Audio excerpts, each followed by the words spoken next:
Welcome friends to another r/MaliciousCompliance video. Today we've got a couple of awesome stories, and our first one's from Goodman Gray PS4. When playing Jenga with electronics is not recommended. In my youth, approximately 20 years ago, I was the delivery driver for a furniture company. We delivered all sorts of things, appliances, electronics, and furniture. There's a misconception that if a delivery driver breaks something on accident, not what they're delivering, something that's already in the house, that the company they work for will replace it with something new. Therefore, people will tend to call and make up false reports, or attempt to sabotage said drivers, so that they catch the blame for something that's entirely not their doing. So let's step into the Wayback Machine and look in on someone trying to get something for nothing. My partner and I arrived at the location for a bedroom delivery. We knocked on the customer's door and made introductions. The cast is I, OP, CL for Crazy Lady, and WB for Work Buddy. After making introductions, we asked her to show us which bedroom the furniture was going in, and asked her if she had any preference as to the layout. At first, everything seemed to be going smooth. She wasn't worried about how we set up the furniture as long as everything fit, which was good. Because in general with apartment complexes, there's only one really good way to put the furniture in, and Work Buddy and I had been delivering long enough that we could generally pick the best spot for each piece of furniture at a glance. We told her that we were going to be unboxing her furniture in the truck, and that we would be bringing it in shortly. The first thing to note about this apartment is that there was not any other furniture. This isn't unusual, a lot of people start off slowly, but in the living room she did have one folding chair and 3 standard milk crates stacked vertically with a 19-inch box TV sitting on top of them. For those of you who don't know why this is a horrible idea, 20 years ago, 19-inch televisions were bulky, and although not particularly heavy, would be extremely top-heavy sitting on top of the 3 hollow milk crates. More about this in a minute. Work Buddy and I started carrying the furniture from the truck into the apartment. Every time we walked by it, we gave the leaning tower of TV a wide berth. We didn't have a deep conversation about it, but before we started bringing the furniture in, we did speak about it briefly to make sure the other one was aware. As we came in with the last piece, the dresser, we mentioned to Crazy Lady that this was the last piece, and that we were going to start assembling her furniture. We made it down the hall and into the bedroom. As we were setting down the dresser, we heard a crash in the living room.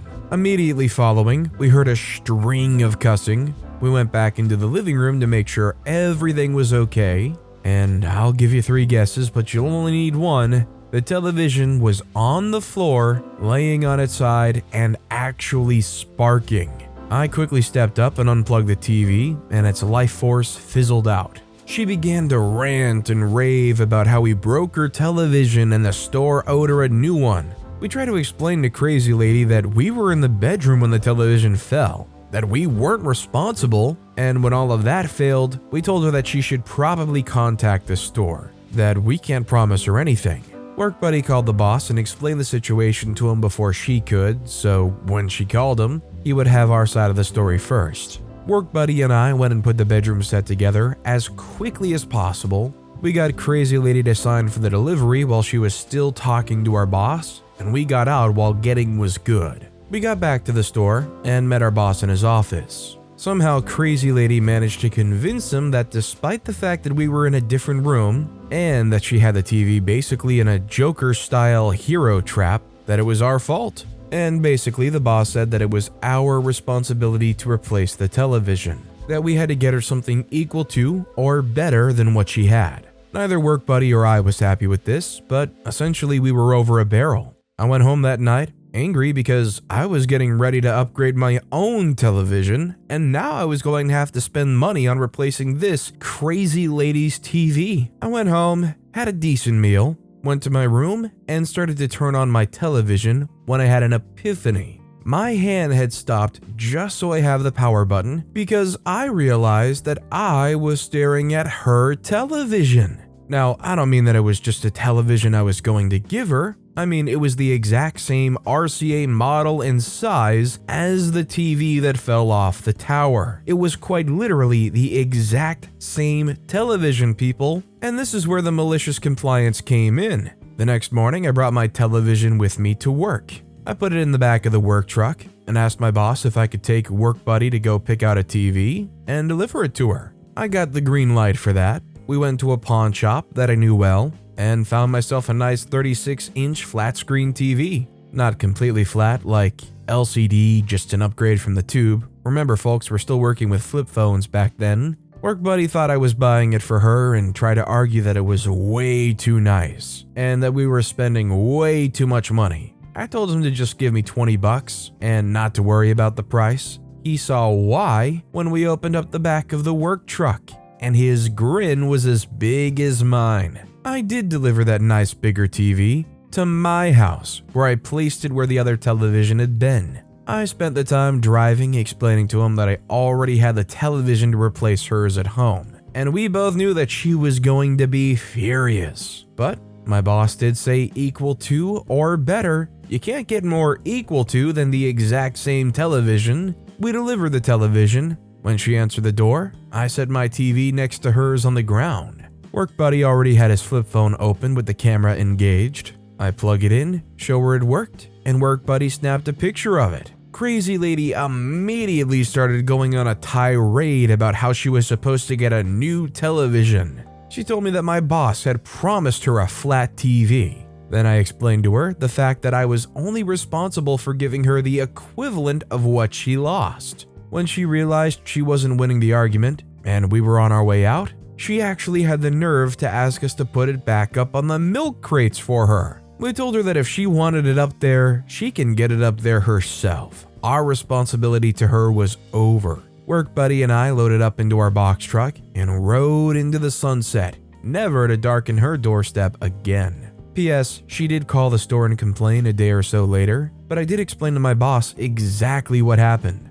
Apparently the idea to make us replace the TV was his boss's call, and he didn't exactly agree with it either. But with the picture and the receipt which just said RCA TV, not the size or anything, that's why I love pawn shops. He also explained to her that we were only responsible for equal value. And in the end, I was only out the amount of money I could have gotten for that TV on trade, which I found out later wasn't much. Thank you all and good night. Let me tell you though, back then, you were the bomb if you had that like 20-inch CRT with a DVD player and a VHS player in one. And if you want to take it one step further, you were a fancy dude if you had one with like the 5-disc switcher in the TV. You had a TV that could just do it all back then. Shoot, better go raid a Blockbuster. For all you guys out there, what was your first form of movie media? Was it VHS? Was it already DVD, Blu-ray, just straight to streaming? Or are you even more old school with like Betamax or Laserdisc? Let me know about you guys in the comments down below. And by the way, if you're enjoying these stories, make sure to hit those like and subscribe buttons down below so you never miss any of my daily videos. That said, our final story of the day is from JB Del Canto. You want me to charge you the real price? You got it, Chief. Until February, a few months ago, I used to work at this really old school gas station. What I mean by old school is that every task and chore in the station had to be done manually, and these three were essentially the most important ones. 1. Put gasoline in people's cars. This had to be done by me because the only way to start the pumps was to activate them with a magnetic chip. Also, as I said, nothing was automatic, so if someone wanted to put, let's say, $40 worth of gas, I had to check the pump constantly as it filled the car to make sure it wouldn't go over the desired amount. For reference, modern gas stations where I live let you pick the amount you want on the pumps, then automatically stop when it's been reached.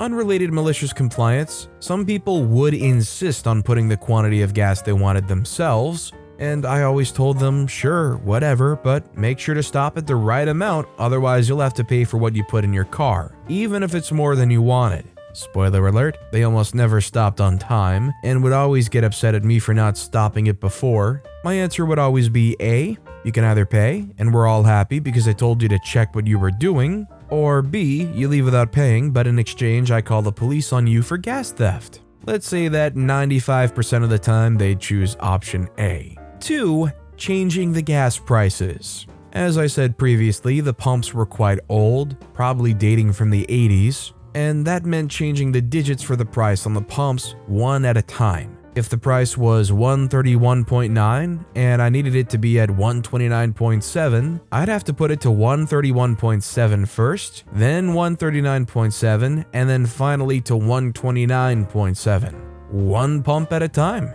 I had to do this for 6 pumps. So overall, you could say that these pumps were quite crappy to work with. That was the first part of this task. The second one was changing it on the sign. To do so, I'd have to take this little machine, plug it in the sign, then repeat the same steps I did on the pumps. Note that this was all done outside, which can be quite the pain in the butt when it's a negative 40 degrees Celsius. Yay, Canadian weather. 3. Calculating how much gas was sold between the price changes. As you've probably guessed by now, this was done manually too. To make this short, this was also super annoying to do, because I had to calculate the amount of liters sold with a calculator, but I also had to make sure the cash register balanced while serving a ton of customers. This was done at least 2 times a night, and sometimes it could be as much as 4. So we had to make sure the register balanced from the previous price changes every time, or we could not keep track of how much gas was sold.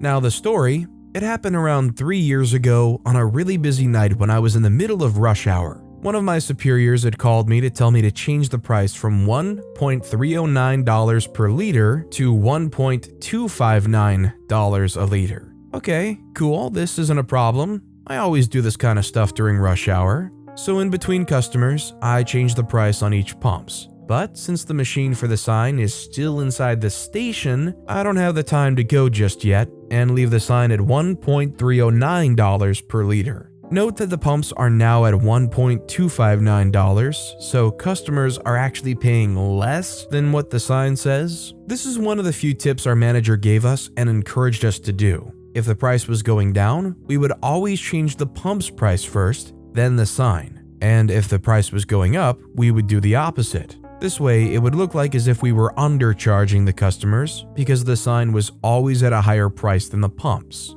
The reason we did this was to avoid rush hour becoming even worse than it already was. If the customer saw the price and the sign go down, they would rush to the station even more, and that would leave me no time to balance the register, which had to be done right away anytime there was a price change. I know this may not be the best practice, but it helped us a lot because we always worked alone. Although we shouldn't have been. My manager's boss was a cheapskate and wouldn't let him hire more employees. So now that the price has been changed, I keep on doing my thing and try to balance the register as fast as I can so I can put the right price on the sign. Everything's going fine, and then at some point I get this one guy. I put the amount he asks for in his car, it was something like $40, and give him his receipt. And that's when he starts complaining and yelling at me.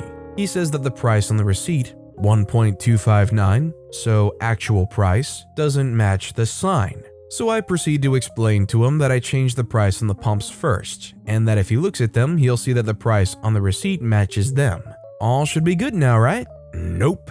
Now he tells me that I'm trying to steal from him and that I changed the price on the pumps after I gave him the receipt. I tell him that's not possible as I'm in the middle of a rush and the pump's price has to be changed manually one by one. He doesn't want to hear it and keeps yelling that I'm overcharging him for gas. Cue the malicious compliance. So I tell him, "Alright sir, you think I'm trying to steal from you? Then come inside and have a look at the security cameras. I'm telling you, there's literally no way I'd have the time to change the price." He still doesn't want to. Now he wants to leave without paying because I'm not charging him the right price, and yells even more than before. I say, "Okay, cool. I'll charge you the right amount then." So I go get my calculator and start calculating, the real price being $1.259 per liter. I check how many liters that is by doing 40 divided by 1.259, which amounts to be around 31.77 liters. I'm right next to the pump with him, and I tell him, "Look, even the numbers on the pump match," in the hope that he'll see I'm not stealing from him. Like modern pumps, you can see the amount of cash you're paying and the amount of gas that's going into your car while you fill it. Nope, still doesn't want to hear it. Alright then, here goes. 31.77 liters times $1.309 per liter. Sir, you owe me $41.58, not $40. That's when he gets really mad and gets in his car ready to leave. So I gently tell him, "Sir, you're gonna have to pay or I'm calling the police." The look on his face just changed from angry to defeated in half a second. Dude ended up paying $41.58. Told me he'd make a complaint to my manager and that he would never come back to the gas station because we were thieves. Joke's on him. I knew my manager would side with me and dismiss the complaint. By the way, I worked there for 5 years, and this was the first and only time a client ever complained about the price being lower than shown on the sign. Most of them would just avoid telling me so I wouldn't charge them the price displayed on the sign. Can we all agree that this dude is a moron? This wasn't even somebody with heartfelt, strong morals that felt like they were taking advantage of the poor gas station. This was somebody that just couldn't understand that they were paying less than the sticker amount. Take the gas and run as far as you're concerned. But with that being said, that's all the time we have for today. If you want to hear another compliance story that was way crazier than any of the ones in this video, click on that left video. Or if you missed my latest video, check out the one on the right. That said, I'll see you all next time with some more stories.